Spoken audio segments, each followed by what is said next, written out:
কারণ মানুষ সৃষ্টির উদ্দেশ্য কি?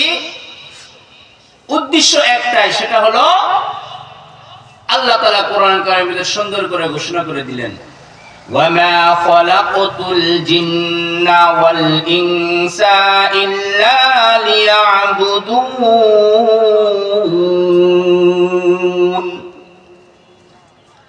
আমার ভাইরা, আল্লাহ রাব্বুল আলামিন কোরআনুল কারীমের ভিতরে সুন্দর করে ঘোষণা করে দিলেন, পৃথিবীটাকে আমি সৃষ্টি করেছি, পৃথিবীর ভিতরে আমি যতগুলো জিনিস সৃষ্টি করেছি, যতগুলো মাখলুকাতকে আমি দুনিয়ার ভিতরে পাঠাইছি, এই সমস্ত মাখলুকাতের ভিতর থেকে শুধুমাত্র কেবলমাত্র দুই শ্রেণীর মাখলুকাতকে আমি নির্বাচন করলাম। আল্লাহ রাব্বুল আলামিন 18,000 বা 80,000 মাখলুকাত সৃষ্টি করেছেন, তাদের ভিতর থেকে মাত্র দুই শ্রেণী মাখলুকাতকে আল্লাহ তাআলা নির্বাচন করলেন। এই দুই শ্রেণী মাখলুকাত কারা? এই দুই শ্রেণী মাখলুকাত সম্পর্কে আল্লাহ তাআলা নিজেই ঘোষণা করে দিলেন, ওয়ামা খালাকতুল জিন্না ওয়াল ইনসা ইল্লা লিয়াবুদুন। জিল্লাহুন আল্লাহু আকবার। আল্লাহ তাআলা ঘোষণা করে দিলেন, আমি শুধুমাত্র কেবলমাত্র মানুষ আর জিন জাতিদেরকে সৃষ্টি করেছি, অন্য কোনো উদ্দেশ্যের জন্য নয়। এই দুইটা মাখলুকাতকে সৃষ্টি করেছি আমার ইবাদতের জন্য। জিল্লা বলেন সুবহানাল্লাহ। ফেরেশতারা যখন বললেন, আল্লাহ আপনি মানুষদেরকে সৃষ্টি করেছেন, তাদের এক নাম্বার উদ্দেশ্য আপনার ইবাদতের জন্য। ফেরেশতারা তখন বললেন, আল্লাহ আমরাই তো আপনার ইবাদত করি, আমরাই তো আপনার তাসবিহ তাহলিল পাঠ করি। এক এক ফেরেশতা এক একটা ইবাদতের ভিতরে আছে। কোন ফেরেশতাকে আল্লাহ রাব্বুল আলামিন কিয়ামরত অবস্থায় রেখেছেন, কোন ফেরেশতাকে আল্লাহ রাব্বুল আলামিন সিজদারত অবস্থায় রেখেছেন, কোন ফেরেশতাকে আল্লাহ তাআলা রুকু অবস্থায় রেখেছেন, কোন ফেরেশতাকে আল্লাহ রাব্বুল আলামিন ইবাদতের ভিতরে তাসবিহ তাহলিল দিয়ে রেখেছেন। যেই ফেরেশতাকে আল্লাহ রাব্বুল আলামিন যেই ইবাদতের কথা বলেছেন, কিয়ামত পর্যন্ত ওই ফেরেশতা ওই ইবাদতই করবে। জিল্লা বলেন সুবহানাল্লাহ। ফেরেশতারা যখন বলেন, আল্লাহ রাব্বুল আলামিন আমরাই তো আপনার ইবাদত করি, আমরাই তো আপনার গুণগান গাই, সুতরাং আপনি আবার কি জন্য মানুষদেরকে সৃষ্টি করবেন? মানুষদেরকে কি জন্য আপনি আবার সৃষ্টি করবেন? এই সমস্ত মানুষেরা তো দুনিয়ার ভিতরে যাওয়ার পরে আবার ফিতনা ফাসাদ করবে, আবার মারামারি করবে, আবার জিন জাতিদের মধ্যে রক্তপাত করাইবে। আপনি আবার কি জন্য মানুষদেরকে সৃষ্টি করতে চাইলেন? এই সুন্দর একটা ছোট্ট উপমা দিলে এই সমস্ত কথাগুলো আরো ভালো করে বুঝে আসবে। মনে করেন আপনাদের এলাকার ভিতরে একজন মার একটা সন্তান হারিয়ে গেছে। ওই এলাকার যে চেয়ারম্যান সাহেব এসে বলতেছে, মা তোমার তো মাত্র একটা সন্তান হারাইছে, আমি এই এলাকার ভিতরে যতগুলো সন্তান আছে সবাইকে আজকে বলে দিব, সবাই যেন তোমাকে আজকে থেকে মা বলে ডাকে। মুসলমান বন্ধু ভালো করে কথাগুলো বুঝবেন। শুধুমাত্র ওই এলাকার সন্তানেরা না, সারা পৃথিবীর সন্তানগুলো এসে যদি ওই মাকে মা বলে ডাকে, আর ওর সন্তানটা যদি মা বলে না ডাকে, তাহলে বুঝে থাকলি বলুন, সারা দুনিয়ার সন্তান তাকে মা বলে ডাকুক, তার কলিজা কি ঠান্ডা হবে নাকি? যতক্ষণ না পর্যন্ত তার একটি মাত্র সন্তান তাকে মা বলে না ডাকবে, ততক্ষণ পর্যন্ত তার কলিজা ঠান্ডা হবে না। ঠিক তদ্রূপ আমার আল্লাহ রাব্বুল আলামিন আসমান জমিনের ভিতরে অসংখ্য অগণিত ফেরেশতাদেরকে সৃষ্টি করেছেন।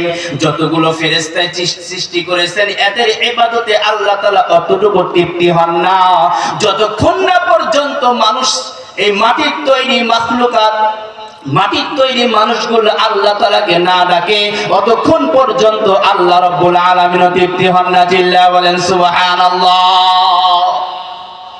এই জন্য আল্লাহ তাআলা সুন্দর করে ঘোষণা করে দিলেন, আমি মানুষ আর জিন জাতিদেরকে সৃষ্টি করেছি শুধুমাত্র আমার ইবাদতের জন্য, এছাড়া অন্য কোনো কাজের জন্য আমি তাদেরকে সৃষ্টি করি নাই। এছাড়া যতগুলো মাখলুকাত আছে আল্লাহ রাব্বুল আলামিন সমস্ত মাখলুকাতকে ঘোষণা করে দিলেন। তো মাখলুকাত আছে আল্লাহ রাব্বুল আলামিন ঘোষণা করে দিলেন সমস্ত মাখলুকাতরা আমি আমার বান্দা আমার মাটির তৈরি মানুষের খেদমত করবে। চিল্লায়া বলেন সুবহানাল্লাহ। তাহলে কি বোঝা গেল? আমাদেরকে আল্লাহ তাআলা সৃষ্টি করেছেন কার ইবাদতের জন্য? আল্লাহর ইবাদতের জন্য।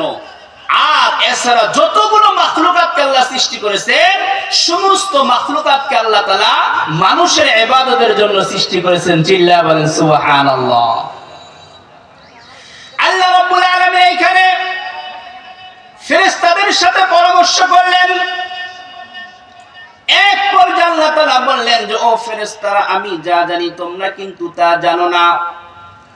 এরপরে আল্লাহ তাআলা মানুষকে সৃষ্টি করলেন। মানুষকে সৃষ্টি করার পরে সর্বপ্রথম হযরতে আদম পয়গম্বরকে সৃষ্টি করলেন।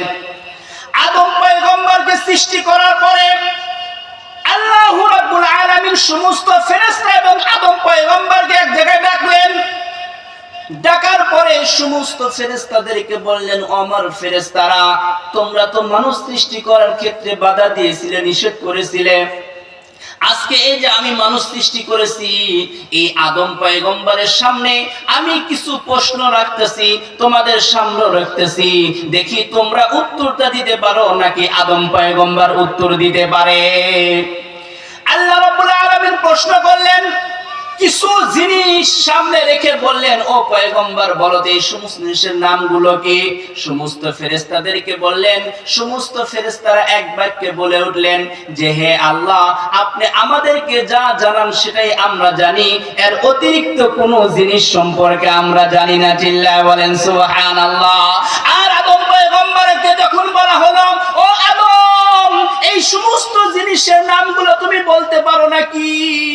আদম পয়গম্বর একটা একটা করে সমস্ত জিনিসের নামগুলো বলে দিলেন। চিল্লায়া বলেন সুবহানাল্লাহ। সেখান থেকে আল্লাহ তাআলা মানুষের মর্যাদা বাড়িয়ে দিলেন। মানুষের মর্যাদা একদম বৃদ্ধি করে দিলেন। এরপর আল্লাহ তাআলা আদম পয়গম্বরের থেকে আম্মা জান হাওয়া আলাইহিস সালামকে সৃষ্টি করলেন। সৃষ্টি করার পরে আল্লাহ রাব্বুল আলামিন যখন মানুষের মর্যাদা বাড়িয়ে দিলেন, বাড়িয়ে দেওয়ার পরে আল্লাহ তাআলা সবাইকে একত্রিত করলেন। ফেরেশতাদেরকে একত্রিত করার পরে বললেন যে হে আমার ফেরেশতারা আমি যে মাটির তৈরি আদমকে সৃষ্টি করেছি তোমরা এই আদমকে কি করো? সিজদা করো। আল্লাহ রাব্বুল আলামিন বললেন وَإِذْ قَالَ رَبُّكَ لِلْمَلَائِكَةِ اسْجُدُوا لِآدَمَ فَسَجَدُوا إِلَّا إِبْلِيسَ أَبَى وَاسْتَكْبَرَ وَكَانَ مِنَ الْكَافِرِينَ আল্লাহু আকবার। আল্লাহ রাব্বুল আলামিন সমস্ত ফেরেশতাদেরকে একত্রিত করলেন।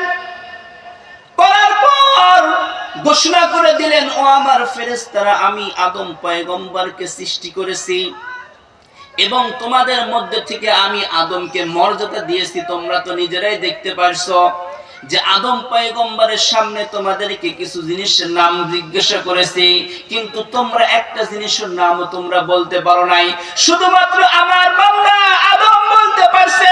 সুতরাং আমি তোমাদেরকে এখন হুকুম দিচ্ছি তোমরা সবাই মিলে আদম পয়গম্বরকে সিজদা করো। আল্লাহর হুকুমের সাথে সাথে সমস্ত ফেরেশতারা একত্রিত হয়ে আদম পয়গম্বরকে সিজদা করলেন। এক পর্যায়ে যখন আদম পয়গম্বরকে সিজদা করলেন ফেরেশতারা, কিন্তু তাদের ভিতরে একজন ছিল জিনের বাচ্চা। এই জিনের বাচ্চা অর্থাৎ ইবলিস, এই ইবলিসটা আর আদম পয়গম্বরকে সিজদা করলেন না।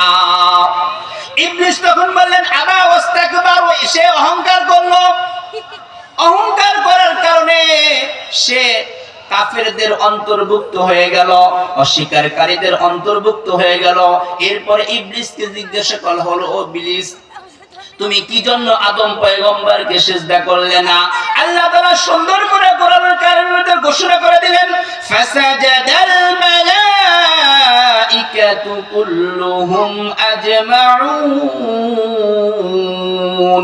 সমস্ত ফেরেশতারা একত্রিত হয়ে আদম পয়গম্বরকে সিজদা করলেন, ইল্লা ইবলিস, কিন্তু ইবলিস শয়তান সে সিজদা করলো না।